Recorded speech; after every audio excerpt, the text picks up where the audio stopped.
జై బహుజన, జై యాదవ్, జై హింద్. అన్నన్నా ఓయన్నా, అన్నా మా యాదవన్నా, అక్కక్క ఓ అక్క, అక్క మా యాదవక్క.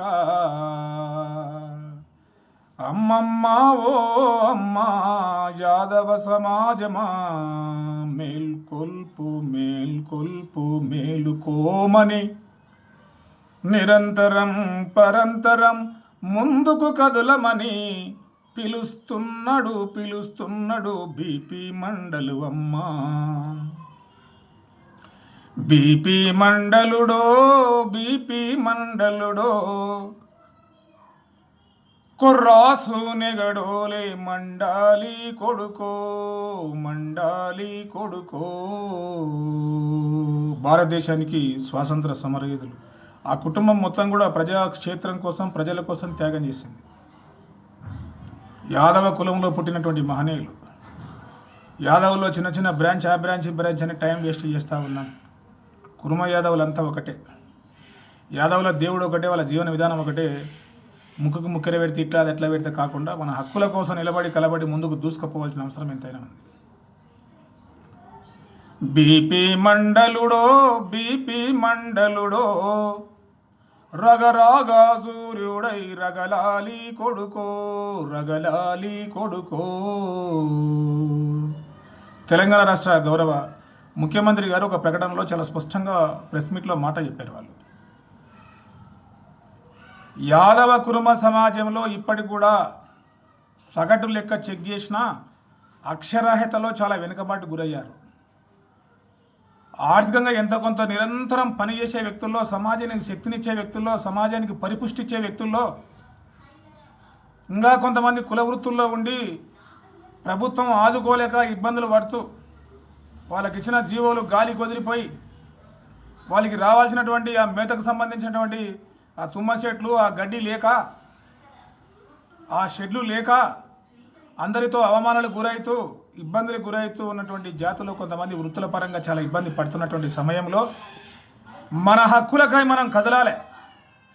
ఒక యాదవ బిడ్డ, ఒక బీహార్ ముఖ్యమంత్రి, గతంలో భారతదేశానికి ఒక ఎంపీగా పనిచేసిన మహనీయుడు బీపీ మండల్ గారు, దేశంలో ఉన్నటువంటి అందరినీ మీనేసుకొని ముందుకు కదిలిన మహనీయుడు బీపీ మండల్ గారు, వారి జయంతిని వాడవాడలో మనం ఖచ్చితంగా చేసుకోవాల్సిన అవసరం ఉంది. మన గౌడ సోదరులు సర్దార్ సర్వాయి బాపన్న గారి త్యాగాన్ని కీర్తించి చాలా గొప్ప విషయం. పండుగల సాయన ముదిరాజ్ సోదరులు, పండుగల సాయన తెలుగు సోదరులు పండుగల సాయన గురించి చెప్పడం, అదేవిధంగా రజక సోదరులు, సాకలి సోదరులు ఐలమ్మ గురించి గొప్పగా చెప్పుకోవడం, ఈ మధ్యలో ఇంకా దొడ్డి కుమారన్న మన కుర్మ యాదవ బిడ్డగా మనం గొప్పగా చెప్తా ఉన్నాం.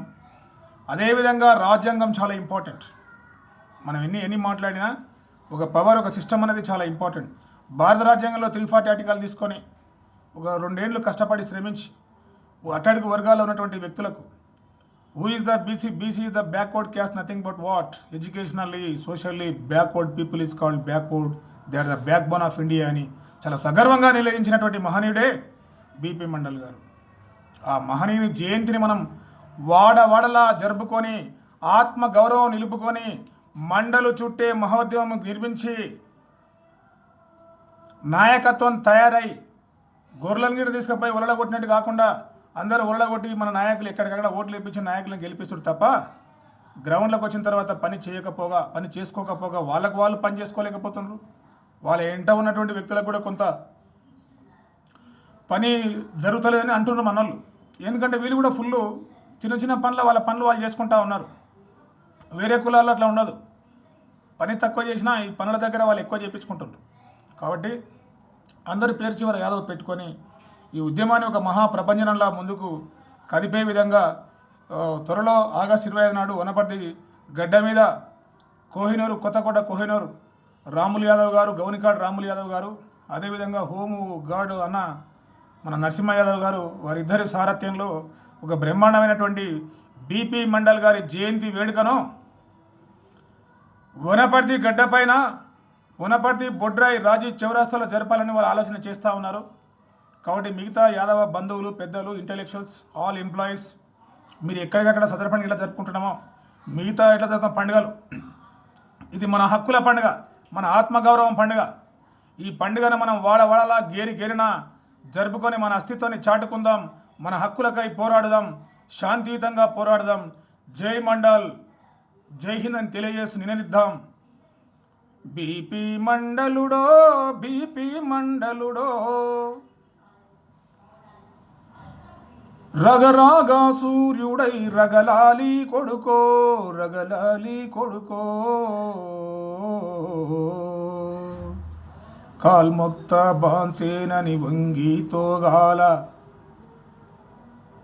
యాదవ తల్లికి పుట్టానట్టేరో, పుట్టానట్టేరో. కృష్ణుని వారసులుగా భారతదేశానికి ఒక గొప్ప సంస్కృతి ఇచ్చినటువంటి వ్యక్తులుగా తిరుపతిలో ఇంకా మన సన్నిధ యాదవ బంధువులు తలుపు తెరవడం కాకుండా లోపలికి వెళ్ళి పూజ చేసే వ్యక్తులుగా మనం ఉండాల్సిన అవసరం ఉంది. శ్రీకృష్ణ టెంపుల్లో పూజారులుగా యాదవ బంధువులు ఉండాల్సిన అవసరం ఉంది. వాళ్ళు ఎక్కడ ఉన్నా నిక్కచ్చిగా నిజాయితీగా సమాజానికి శక్తినిచ్చే వ్యక్తులుగా ఉంటారు కాబట్టి జై హింద్.